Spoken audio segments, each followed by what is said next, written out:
नमस्कार, मैं ज्योति श्रीवास्तव। आप देख रहे हैं सी न्यूज भारत। वक्त हो चुका है अलीगढ़ बुलेटिन का, तो आइए शुरू करते हैं खबरों का सिलसिला। अलीगढ़ में श्री अग्रवाल महिला विंग द्वारा द्वितीय सामूहिक एकादशी का उद्यापन 20 और 21 फरवरी को श्री राधा रमन गौशाला सेवा समिति में किया जाएगा। कार्यक्रम में 51 जोड़े सामूहिक एकादशी का उद्यापन करेंगे, जिसमें संस्था द्वारा 10 जरूरतमंद लोगों का एकादशी का उद्यापन कराया जाएगा। साथ ही नोएडा, बुलंदशहर, हैदराबाद, चंडीगढ़ से भी यजमान उद्यापन करने आएंगे। कार्यक्रम को लेकर श्री अग्रवाल महिला विंग की अध्यक्ष गीतिका अग्रवाल द्वारा एक प्रेस वार्ता की गई, जिसमें ये सारी जानकारी दी गई। प्रेस वार्ता के दौरान अंजू मोरनी, सीमा गर्ग, अर्चना अग्रवाल, राजश्री अग्रवाल, श्वेता अग्रवाल, प्रीति मित्तल आदि मौजूद रहीं। आइए जानते हैं इस दौरान प्रेस वार्ता में और क्या कुछ जानकारी दी गई। जी, किस तरह का श्री अग्रवाल महिला विंग के द्वारा ये द्वितीय सामूहिक एकादशी उद्यापन आगरा रोड स्थित राधा रमन गौशाला समिति में किया जा रहा है, जिसमें उस समिति का बहुत परिश्रम करते हैं उनके कार्यकर्ता और हमारा पूरा सहयोग देते हैं। और ये हमारे सौभाग्य की बात है कि पिछले साल अध्यक्षा श्वेता अग्रवाल के सानिध्य में 41 जोड़ों ने उद्यापन किया था। इस बार अध्यक्षा गीतिका अग्रवाल के उनके सानिध्य में 51 जोड़ों का हो रहा है, जिसमें से हमने कुछ गरीब जोड़ों का संस्था द्वारा कराया जा रहा है। और ये हमारे लिए सौभाग्य की बात है कि हमें इस बार 51 जोड़ों का अवसर मिला है। हो सकता है आगे हमें इससे भी ज़्यादा करने का मौका मिले। ये अलीगढ़ शहर में हमारी एक ऐसी संस्था है जो ये कार्यक्रम कर रही है पिछले साल से, और इससे हमारे समाज का हित तो होता ही है, राष्ट्र का भी हित होता है। और उन माँ बाप को भी बहुत सहयोग मिलता है जिनके बच्चे उनका सहयोग नहीं कर पाते हैं, या उन पर समय नहीं है, या उन पर पैसा नहीं है, तो इस संस्था के द्वारा हम ये कार्य करने में योगदान करते हैं। और ये हमारे लिए, संस्था के लिए और हम अग्रवालों के लिए बहुत बड़ी पहल है और बहुत बड़ी उन्नति, मतलब हम लोग अवसर मिला है कि हम इस कार्यक्रम को अच्छे से करें। और हमारी कार्यकारिणी, हमारी बोर्ड कार्यकारिणी और हमारे सदस्य अग्रवाल महिला विंग के सारे इस कार्यक्रम में बहुत भरपूर सहयोग देते हैं। हमारी संस्था श्री अग्रवाल महिला विंग सामाजिक कार्यक्रम करती रहती है और पिछली बार बहुत सफल हमारा प्रोग्राम रहा। इस बार भी हमने द्वितीय सामूहिक एकादशी उद्यापन हम कर रहे हैं। 20 तारीख को एकादशी उद्यापन, 21 तारीख को प्रसादी है, 20 तारीख को सुबह 9 बजे से पूजन, उसके बाद एकादशी का महात्म, और उसके बाद हमारे 52 ब्राह्मणों का भोजन कराया जाएगा। उसके बाद सभी की प्रसादी और भजन संध्या भी करी गई है। और 21 तारीख को हवन है, गौदान है, जो सारा कार्यक्रम हमारा पूरा अग्रवाल महिला विंग करवाता है। उसके बाद हवन, विष्णु जी का पूजन और उसके बाद सभी की प्रसादी। बहुत उत्साह से हम ये प्रोग्राम करते हैं और हमें उम्मीद है कि हम आगे इस तरह के सामाजिक कार्यक्रम करते रहेंगे और हमें आप सबसे पूरे सहयोग की उम्मीद है। जा रहा है, क्या कहना चाहेंगे भैया? हमारा श्री अग्रवाल महिला विंग द्वितीय सामूहिक एकादशी उद्यापन राधा रमन गौशाला में 20 और 21 फरवरी को कराने जा रहा है, जिसमें हम 51 जोड़ों का एकादशी उद्यापन करा रहे हैं, जिसमें कुछ गरीब लोगों का भी हम इसमें उद्यापन कराएंगे। और इसमें सबसे ज़्यादा हमारा सहयोग राधा रमन गौशाला सेवा समिति कर रही है और ये अनुराग पंडित जी द्वारा यह उद्यापन कराया जा रहा है। मैं अग्रवाल महिला विंग संस्थापक। ये कार्यक्रम हमारा जो एकादशी उद्यापन हो रहा है और लोगों ने बताया आपको 51 जोड़ा जो कर रहे हैं, इसमें कुछ हमारी संस्था का सहयोग है। बाकी लोग जो उद्यापन कर रहे हैं उनका काफी मतलब अच्छे स्केल पे ये संस्था कराती है उद्यापन, और बहुत मन से हमने ये मथुरा में देखा था उद्यापन, और मथुरा से हमें एक प्रेरणा मिली। मथुरा हम लोग गए तो वहां पर इस तरीके के कार्यक्रम होते हैं, काशी उद्यापन होता है। हमें लगा अलीगढ़ में भी हम ये सब क्यों ना करें, और पहली बार हमने किया, बहुत सराहना हुई हमारे कार्यक्रम की, और अलीगढ़ में एक धूम सी मच गई कि ये तो बहुत अच्छा कार्य है।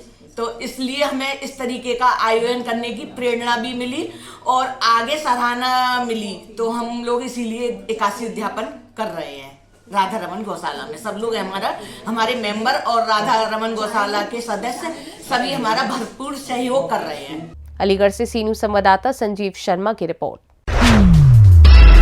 अलीगढ़ के भोजपुर क्षेत्र में एक तालाब में अज्ञात युवक का शव मिलने से सनसनी फैल गई। जानकारी के मुताबिक क्रिकेट खेल रहे युवाओं ने जब शव को तालाब में तैरता देखा तो इसकी सूचना पार्षद मोहम्मद हफीज अब्बासी को दी, जिसके बाद पार्षद ने चौकी इंचार्ज कोतवाल को फोन कर तालाब में तैर रहे शव की जानकारी दी। वहीं मौके पर पहुंचे कोतवाली चौकी इंचार्ज सहित फोर्स द्वारा ज्ञात युवक के शव को तालाब से बाहर निकाला गया। साथ ही अलीगढ़ कोतवाली पुलिस द्वारा शव को कब्जे में लेकर पोस्टमार्टम हेतु भेज दिया गया। वहीं पुलिस जानकारी हासिल करने में जुट गई है। आइए जानते हैं इस घटना पर पार्षद हाफिज अब्बासी का क्या कुछ कहना है। हफीज अब्बासी। किस तरह की क्या घटना हुई है यहाँ पर बच्चे छोटे छोटे से बच्चे मैच खेल रहे थे। मैं यहाँ हमारी एक नगर निगम द्वारा सड़क बनवाई जा रही है, तो मैं यहाँ इधर सड़क को देखने के लिए आया था। तो बच्चों ने मुझे इशारा करके बुलाया कि नेताजी इधर आओ। तो जब मैं इधर आया तो बच्चों ने मुझे बताया कि यहाँ पर पोखर में दिख रहा नेताजी कोई आदमी मरा पड़ा है। तो देखा गया तो वो मुझे भी ऐसा महसूस होने लगा कि हाँ आदमी सा है, चूँकि वो उल्टा पड़ा था, जिसकी पैंट पीछे से चमक रही थी। तो उसके बाद हमने चौकी इंचार्ज को फ़ोन किया, अपनी चौकी की थाने की पुलिस को। थाने की पुलिस यहाँ आ गई। आने के बाद उन्होंने इस एक तरह से रेस्क्यू की तरह ऑपरेशन चलाया। एक लड़के को बड़े अच्छे तरीके से रस्से से बांधकर ट्यूब के तरीके से उसको पहुंचाकर उस बॉडी को बाहर निकालने का काम किया। देखा तो वो बॉडी निकली।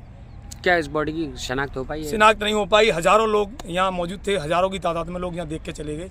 अभी तक कोई शनाख्त नहीं हो पाई है। लगभग 35 साल के आसपास की उम्र नजर आ रही है उसकी। अलीगढ़ से सीनू संवाददाता संजीव शर्मा की रिपोर्ट। अलीगढ़ के रोरावर थाना के आलमबाग नीवरी मोड़ पर एक घर की छत पर युवक का शव मिलने से सनसनी फैल गई है।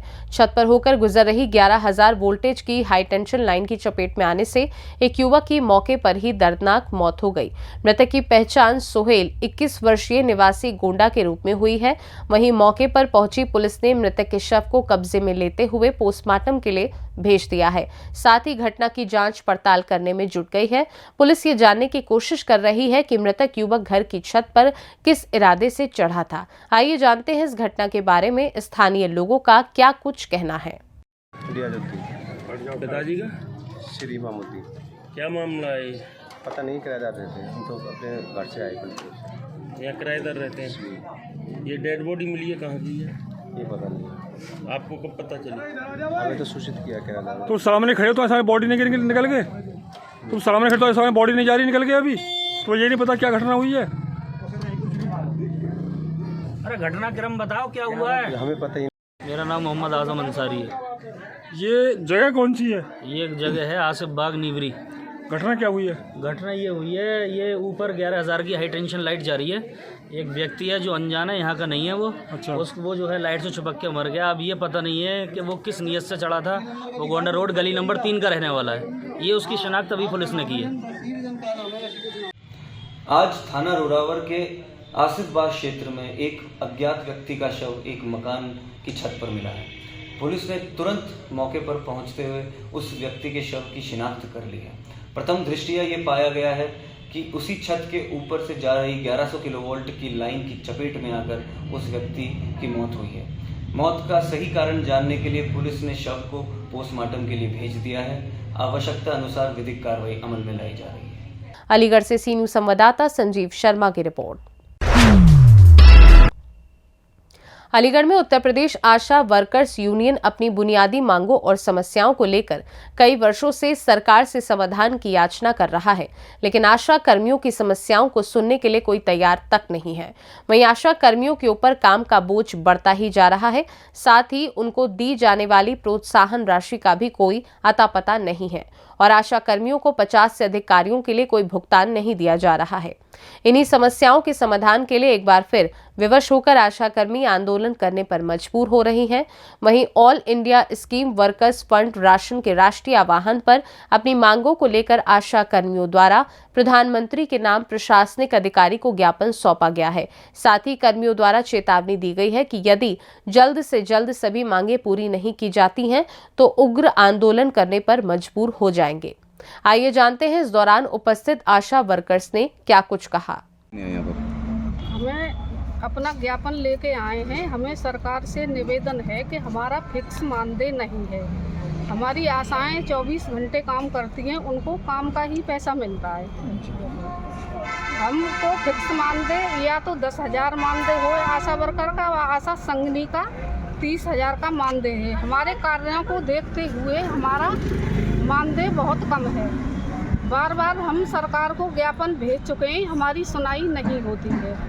मगर नहीं हमारी सुनाई होगी 28 तारीख तक, तो हमारे प्रदेश में पूरी आशा व आशा संगनियाँ सब धरने पर बैठ जाएंगी। और बहुत काम करना पड़ रहा है, ऑपरेटर का भी काम करते हैं, काम में चलो कर रहे हैं, कोई बात नहीं है, मगर हमारा फिक्स मानदेय सरकार क्यों नहीं कर रही? सबका मानदेय बढ़ रहा है मगर आशाओं का कोई मानदेय नहीं है। हमारा स्वास्थ्य बीमा, हमारी आशाओं दुर्घटना से मर भी जाती हैं। कोविड में 2-3 आशाओं की मृत्यु हो गई है, उनका कोई बीमा नहीं है, ना उनको कोई मुआवजा मिला है। हर व्यक्ति को मुआवजा दिया जाता है, जबकि आशा एक रीढ़ की हड्डी है, उसे सरकार रीढ़ की हड्डी मानती है, तो उसका फिक्स मानदेय क्यों नहीं करती? इसका फिक्स मानदेय करना ही पड़ेगा, नहीं हम लोग धरने पर बैठ जाएंगे और 28 तारीख से काम छोड़ के 28 तारीख से बैठ जाएंगे। ये हमारी मांग है सरकार। 28 फरवरी या मार्च? फरवरी, 28 फरवरी से इसी बात का ज्ञापन हम देने आए हैं। डीएम महोदय हमारा ज्ञापन मुख्यमंत्री जी, प्रधानमंत्री जी को भेजेंगे। यहाँ हम डीएम साहब को अपना ज्ञापन देने आए थे। हमारा जो वेतन है उसे मानदेय के रूप में बदला जाए। हमें प्रोत्साहन राशि मिलती है 2000 रुपये, उससे हमारा कुछ भी काम नहीं चल रहा है। हमारे छोटे छोटे बच्चे हैं जिसका उनकी फीस भी नहीं इसमें से निकाल पा रहे हैं हम लोग, तो उसमें हमारा क्या कोई फ़ायदा है? हमारा कुछ भी फ़ायदा नहीं दिख रहा है। रात को डिलीवरी आती है, उसमें आधी रात को हम उठ के जा रहे हैं, हमारे अस्पताल पे पहुंच के हमारे बैठने तक की व्यवस्था नहीं है हमारे लिए, खाना पीना तो दूर है। कम से कम हम छोटे छोटे बच्चों को छोड़ कर जाते हैं, हमारी बैठने की व्यवस्था वहाँ करवाए सरकार। जो आपको इंसेंटिव देती है उसका क्या, जो डिलीवरी पर और जो सारे काम कराने पर? हमें 600 रुपये मिलते हैं, उससे क्या हो रहा है, उसमें 3-3 दिन चले जाते हैं हमारे उसमें डिलीवरी करवाने में। अच्छा। तो उसमें 9 महीने हम तपस्या करते हैं, वो भी अपनी मर्जी से प्राइवेट चले जाते हैं या घर पे प्रसव करवा लेते हैं, हमें कुछ भी नहीं मिलता है उसमें। और हमारा जो मानदेय कम से कम हमारा 20,000 करा जाए, और हमारी जो आशा संगिनी बहन है उनका 30,000 करा जाए। और जो आयुष्मान कार्ड है उनके लिए भी टाइम, कोई हमें कंप्यूटर ऑपरेटर थोड़ी ना है, हम जो हमारे आयुष्मान कार्ड का काम हम आशाओं के ऊपर थोप दिया जाता है। वैसे सरकार बोलती है कि आशा रीढ़ की हड्डी है, रीढ़ की हड्डी के लिए कुछ करो तो सही। सारा काम ऑनलाइन करवाते हैं और रात के 10 बजे तक हम काम कर रहे हैं, तो हम अपने बाल बच्चों को कब देखेंगे? अभी स्वास्थ्य विभाग ने जो आप लोगों को फ़ोन दिया है, हाँ। उसका क्या है? उस पर वो काम नहीं कर रहा है, हम तो अपने पर्सनल फ़ोन से काम करते हैं। क्यों, फ़ोन क्या हुआ? वो चल के ही नहीं देता है, बंद हो जाता है, हैंग हो रहे हैं फ़ोन। सरकार ने जो फ़ोन दिए, हम अपने फ़ोन पे काम कर रहे हैं सारा सरकार का। तो अब आपकी मेन मांग क्या है? मेन मांग हमारी यही है कि हमारा जो प्रोत्साहन राशि से जो है हमारा मानदेय में बदला जाए, हमारी टाइम भी फिक्स होना चाहिए, टाइम भी फिक्स होनी चाहिए, काम का कोई टाइम फिक्स नहीं है हमारे का। हमारे जो बहनें हैं उनके 30 त्योहार छुट्टी मिलनी चाहिए, हम और रात दिन और रात काम नहीं कर पाएंगे हम। अलीगढ़ से सीनू संवाददाता संजीव शर्मा की report. Aligarh Uttar Pradesh Uttarakhand medical and sales representative संगठन के पदाधिकारी ने कलेक्ट्रेट पर पहुंचकर अपनी मांगों को लेकर मुख्यमंत्री के नाम एक ज्ञापन सौंपा, जिसमें सभी सेल्स प्रमोशन कर्मचारियों ने विभिन्न अनुचित श्रम प्रथाओं का शिकार होने की बात कही। साथ ही बिक्री संवर्धन कर्मचारियों को नियोक्ता द्वारा अवैध तरीके से स्थानांतरित करने की भी बात कही गई है। पदाधिकारी ज्ञापन के जरिए 25 मांगों को पूरी करने की सरकार से मांग कर रहे हैं। इस दौरान ज्ञापन देने पहुंचे पदाधिकारी ने कहा कि यदि सभी मांगों को जल्द से जल्द पूरा नहीं किया जाता है तो वे उग्र आंदोलन करने के लिए बाध्य होंगे, जिसके लिए शासन और प्रशासन जिम्मेदार होगा। आइए जानते हैं इस दौरान मौके पर उपस्थित विमेंस कुमार ने क्या कुछ कहा। हम Uttar Pradesh Uttarakhand medical sales representative association के सदस्य हैं। हम अलीगढ़ इकाई से हैं और मेरा नाम राजकुमार शर्मा है। मैं अलीगढ़ इकाई का सचिव हूँ। आज जो है हमारा पूरे प्रांत के अंदर, पूरे उत्तर प्रदेश के अंदर 85 इकाइयाँ हैं हमारी। हर इकाई के अंदर सीएम महोदय को, चीफ मिनिस्टर साहब को, मुख्यमंत्री साहब को हमने ज्ञापन दिया है। हमारी 25 मांगे हैं और उन 25 मांगों में से सबसे मुख्य मैं आपको बता देता हूँ। सबसे पहली तो 4 श्रम संहिताएँ जो ये एनडीए गवर्नमेंट लेके आई है, इसको हटाया जाए, क्योंकि हमारे लिए जो पहले वाले कानून थे, 43 कानून लेबर लॉ थे, वो हमें नहीं चाहिए। वो चाहिए नई श्रम संहिता आनी चाहिए, क्योंकि ये श्रम संहिता केवल और केवल कॉरपोरेट को बेनिफिट देने के लिए गवर्नमेंट लेके आई है। उसके बाद हमारा एक सेल्स प्रमोशन एम्प्लॉय एक्ट था 1976 1976 में देश की संसद में दवा प्रतिनिधियों के लिए हमारे लिए कानून बना था। इस सरकार ने वो कानून हमारे लिए ख़त्म कर दिया, तो वो भी हमारी दूसरी मुख्य मांग है। उसके अलावा कंपनियों द्वारा, कॉरपोरेट द्वारा हम दवा प्रतिनिधियों का शोषण किया जाता है। बहुत दूर दूर जगह ट्रांसफ़र हम लोगों के किए जाते हैं। मैनेजमेंट द्वारा हमको धमकाया जाता है, टॉर्चर किया जाता है मीटिंग में। तो हम चाहते हैं कि मैनेजमेंट जो है, सरकार ऐसे कानून बनाए जिससे हम लोगों को सुरक्षा प्रदान हो और मैनेजमेंट हमारे को हैरासमेंट ना कर सके। इसके अलावा हमारा bonus, gratuity, seniority allowance, leave का जो हमारा एक्ट है, वो जो सेल्स प्रमोशन एम्प्लॉय में सारे के सारे इकट्ठे आ जाते हैं। तो हमारी मुख्य मांग है कि 4 श्रम संहिताओं को ख़त्म किया जाए, पुराने लेबर लॉ लाए जाए और हमारे लिए जो 1976 में देश की संसद ने कानून बनाया था, सेल्स प्रमोशन एम्प्लॉय एक्ट 1976, वो दवा प्रतिनिधियों के लिए हर कंपनी द्वारा लागू किया जाए। ये हमारी मुख्य मांग है। अगर मांग पूरी नहीं होती तो क्या कदम उठाएंगे? इसके लिए मांग अगर हमें पूरी नहीं होती तो हमारी अरे मालूम है, अगर हमारी मांग पूरी नहीं होती है तो लखनऊ में 11 मार्च को हमारी रैली है, जिसमें 10,000 से ज़्यादा दवा प्रतिनिधि जो है शामिल होंगे। और अलीगढ़ से हम खुद एक बस हम लोगों ने कर ली है कि अलीगढ़ से एक बस हम 40 से 50 आदमी अलीगढ़ से जाएंगे। कुछ लोग रिजर्वेशन से और अपनी कारों से भी जाएंगे। 5 से 10,000 की रैली लखनऊ में होगी 11 मार्च 2024 को। क्या नाम है आपका? मेरा नाम राजकुमार शर्मा है। किस पद पे है? मैं अलीगढ़ इकाई का सचिव हूँ। अलीगढ़ से सी न्यूज़ संवाददाता संजीव शर्मा की रिपोर्ट। फिलहाल के लिए अलीगढ़ बुलेटिन में बस इतना ही। देश दुनिया की बाकी खबरों को जानने के लिए आप देखते रहिए सी न्यूज़ भारत।